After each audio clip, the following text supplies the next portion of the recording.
नमस्कार माऊली. चला ज्ञानेश्वरीच्या सहवासात. ज्ञानेश्वरी अध्याय 7 मधील 147 ते 157 ओव्यांच्या सहवासामध्ये आपण जाऊया. ज्ञानोबा रायांनी आपल्याला मार्गदर्शन केलं की देव देवतांचं आपण आराधन करतो, परंतु त्या देवदेवतांना साक्षात परब्रह्म स्वरूप म्हणून न मानता केवळ आपल्या इच्छा, अपेक्षा, त्याचबरोबर संसारातील भोग पूर्ण व्हावे म्हणून जर भजन केलं तर त्या भजनाचं फळ आपल्याला मिळतं, परंतु त्यांनी परमेश्वर प्राप्ती होते असं नाही. आपल्या उपासनेचं, आराधनेचं जे फळ आपल्याला मिळतं ते फळ देणारा परमेश्वरच असतो, पण त्यांनी परमेश्वराची प्राप्ती होत नाही. याविषयीच पुढे विस्ताराने ज्ञानोबा राय सांगतायत. परिते भक्त माते नेणती, जे कल्पने बाहेरी न निघती, म्हणून कल्पित फळ पावती अंतवंत. परंतु अशा रीतीने उपासना करणारे त्यांना सुद्धा भक्तच म्हटलंय. परिते भक्त, परंतु त्यांना माझं ज्ञान होत नाही. ते आत्मज्ञानापर्यंत पोचत नाहीत, कारण ते आपल्या स्वतःच्या कल्पनांमधून बाहेर पडत नाहीत. स्वतःला देहधारी समजून देहाशी निगडीत ज्या इच्छा, आशा, आकांक्षा, उपभोग, सुख ह्याच्या ज्या काही कल्पना आहेत त्या पूर्ण करण्यासाठीच त्यांची सगळी उपासना असते, आणि त्या उपासनेच्या कर्माचं फळ त्यांना मिळतं. परंतु भगवंत म्हणतात, किंबहुना ऐसे जे भजन ते संसाराचेंची साधन, येर फळ भोगतो स्वप्न नाव भरी दिसे. भगवंत म्हणतात, पण असं जे भजन आहे ना, हे भजन ज्याप्रमाणे अनेक साधनांचा उपयोग करत आपण संसार करत असतो, त्या साधनांपैकीच हे एक संसारातलं साधन आहे. कारण संसारातल्याच आशा, आकांक्षा, अपेक्षा, महत्वाकांक्षा पूर्ण करण्यासाठी उपासनेचा आपण साधन म्हणून उपयोग करून घेतो. कर्माच्या न्यायाप्रमाणे कर्माचं फळ मिळतं, त्याचप्रमाणे अशी उपासना केल्याचं तेही फळ मिळतं, त्याही फळाचा भोग घेतल्याचं समाधान मिळतं, पण ते स्वप्नवत असतं, ते तात्पुरतं असतं. कारण इच्छा, आशा, आकांक्षा ह्या थांबतच नाहीत. हे असो परवते, हे असो परवते, मग हो का आवडे ते, परी यजी जो देवतांते तो देवत्वासीचिये. भगवंत म्हणतात, हे असो. अशा प्रकारे लोकांनी भजन करो, तेही भक्तच आहेत. तेही ज्या देवाची भक्ती करतात ते दैवत, तो देव, ती देवता त्यांना प्रियच असते. परंतु ते ज्या देव किंवा देवतेची उपासना करतात परब्रह्म स्वरूप न जाणता, इथे ही गोष्ट लक्षात ठेवली पाहिजे.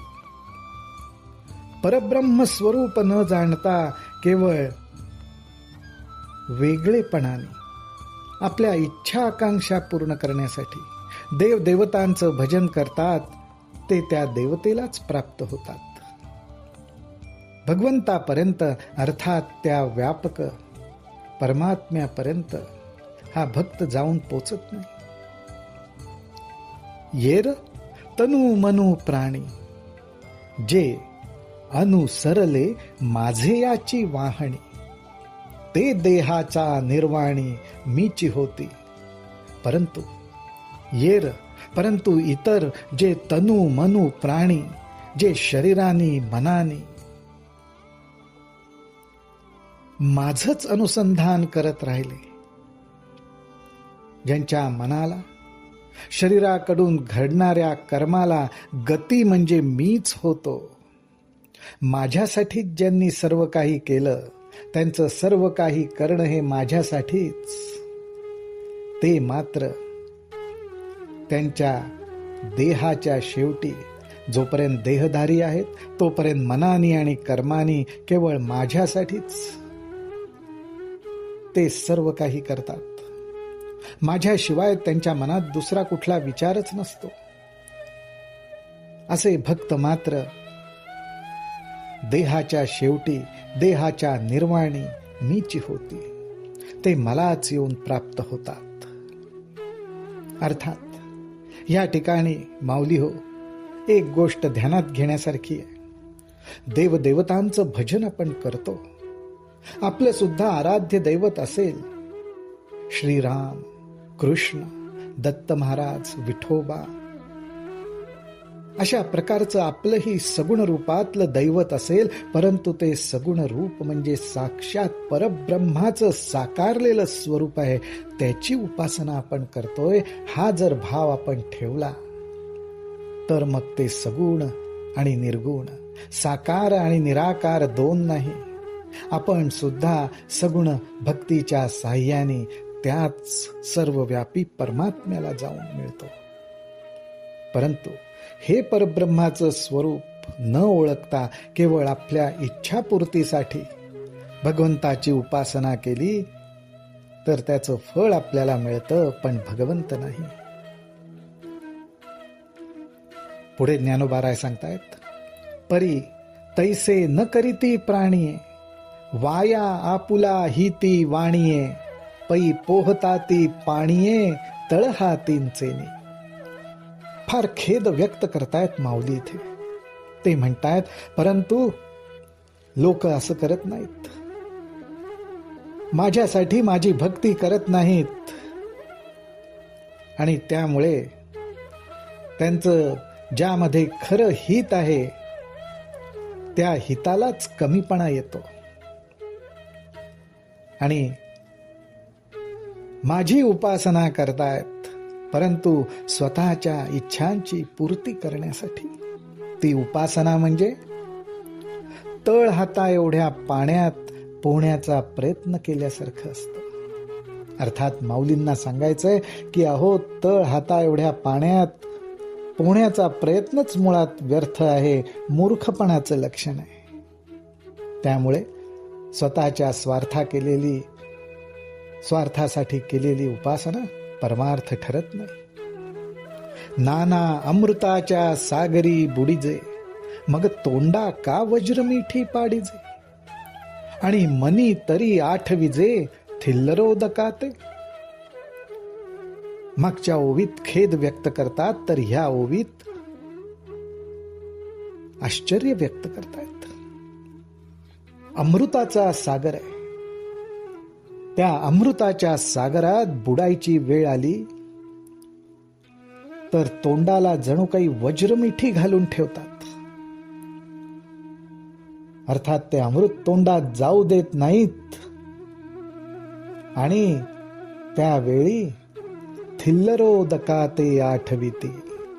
थिल्लरोदक म्हणजे जणू काही एखाद्या डबक्यातलं पाणी, कुठेतरी साचलेलं पाणी, त्याची आठवण करतात. थोडक्यात ज्ञानोबारायांना म्हणायचंय की माझ्या नामाचं स्मरण करून माझ्या भक्तीचा, माझ्या स्वरूपाचा आनंद घेण्याच्या ऐवजी, त्या अमृताचे घोट घेण्याच्या ऐवजी कुठेतरी विषय सुखांच्या कल्पनांचा विचार करत बसतात.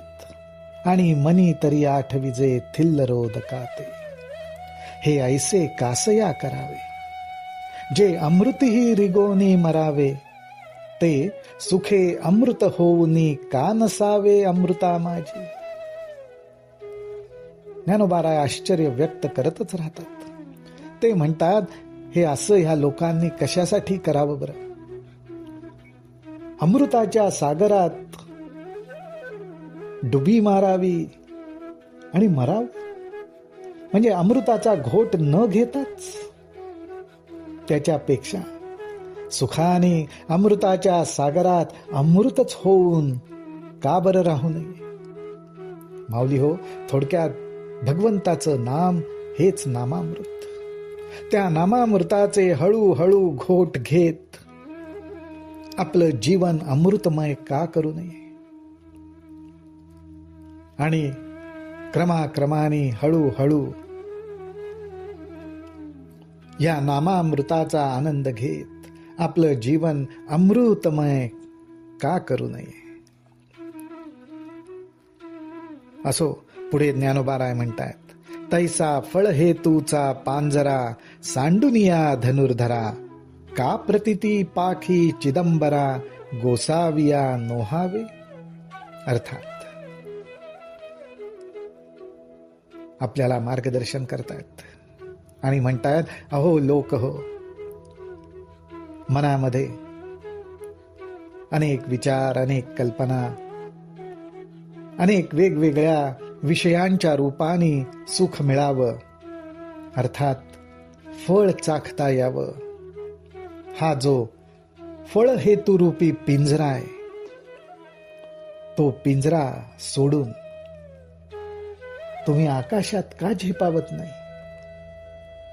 आज हा विषय सुखाचा पिंजरा मनामध्ये हेतू धरून, हाव धरून, अमुक आणि तमुक फळ मला मिळावं अशी इच्छा मनात बाळगून त्या पिंजऱ्यात आपण अडकून पडतो. ज्ञानोबाराय म्हणतायत, त्या पिंजऱ्यातून बाहेर पडा, त्याचा त्याग करा. का प्रतिती पाखी चिदंबरा गोसाविया नोहावे. त्याच्याऐवजी चिदंबरा म्हणजेच आपल्या चित्तातलं आकाश, आपल्या चित्तामध्ये व्यापकपणा आहे, त्या व्यापकपणाचा अनुभव का घेऊ नये. आणि तो अनुभव घेता घेताच त्या आपल्या चित्ताकाशाचा आपणच स्वामी होऊन राहावं. अर्थात विषयांचा आपल्या मनावरनी बुद्धीवर ताबा नाही, तर आपल्या स्वतःच्या मनावरती ताबा, चित्तावरती ताबा, थोडक्यात अवधान. हे असं होऊन का राहू नये. ही शक्ती, ही योग्यता मनुष्य प्राण्यामध्ये आहे. आणि असे जर आपण चित्ताकाशाचे स्वामी झालो तर जेथ उंचा वलेनी पवाडे सुखाचा पैसारू जोडे आपुलेनी सुरवाडे उडो ये ऐसा. भगवंत म्हणतात, असा चिदाकाशात विहार करण्याचा अनुभव, गोडी, आनंद आपल्याला मिळायला लागला की आपल्या आनंदाला काही सीमाच राहत नाही. आपल्याला अपरिमित सुखाचा असा लाभ होतो. हा अनुभव आपल्याला आपल्या चित्ताकाशामध्ये येतो. अर्थात चित्ताकाश म्हणजे ज्या ठिकाणी विषयाचा स्पर्श नाही, स्वार्थाचा स्पर्श नाही, अहंकाराचा स्पर्श नाही, अशी आपली अवस्था. ती अवस्था चित्ताकाशामध्ये. तया उमपा माप का सुवावे मज अव्यक्ता व्यक्त का मानावे सिद्ध असता का निमावे साधनवरी. या ओबीमध्ये ज्ञानोबाराय फार महत्वाची गोष्ट आपल्याला सांगतायत. ते म्हणतात, भगवंताचं स्वरूप व्यापक आहे. त्याच्या स्वरूपाला सीमाच नाही, तर त्या भगवंताला आपण सीमांमध्ये कशासाठी बांधतो.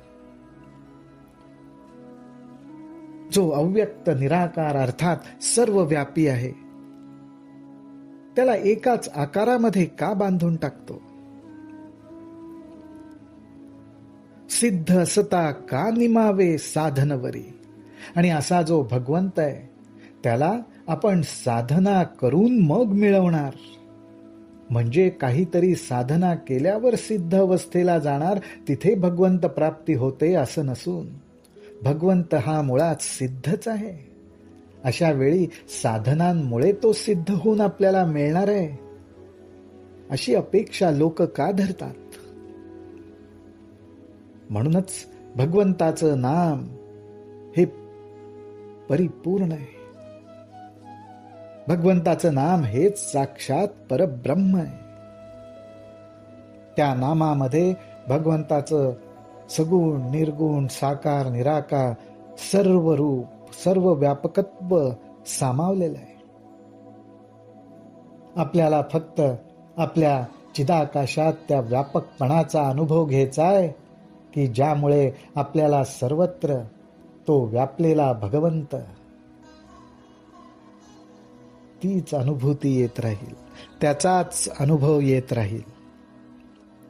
परिहा बोल आघवा जरी विचारी जतसे पांडवा तरी विशेषे या जीवा न चोजवेगा.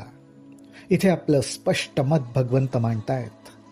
भगवंत म्हणतात, पण अर्जुना हे माझं सर्व बोलणं विचार करण्यासारखं आहे, परंतु जीवाला अर्थात लोकांना ते आवडत नाही. हे स्पष्टपणे भगवंत सांगतायत. लोकांना आपल्या विषय सुखाच्या कल्पना आपल्या इच्छा आकांक्षा पूर्ण करण्यासाठी मला एका आकारामध्येच बांधून उपासना करायला आवडते आणि आपल्या इच्छा पूर्ण करून घ्यायला आवडतात. भगवंताची उपासना भगवंताच्याच प्राप्तीसाठी करणारे विरळ असतात. त्यामुळेच माझे हे विचार ऐकायला आवडतील, विचार करण्यासाठी आवडतील, परंतु सर्वसामान्यपणे जीवाला मात्र ते गोड वाटत नाहीत. हे स्पष्ट मत भगवंत इथे सांगतायत. रामकृष्ण हरी, रामकृष्ण हरी, रामकृष्ण हरी.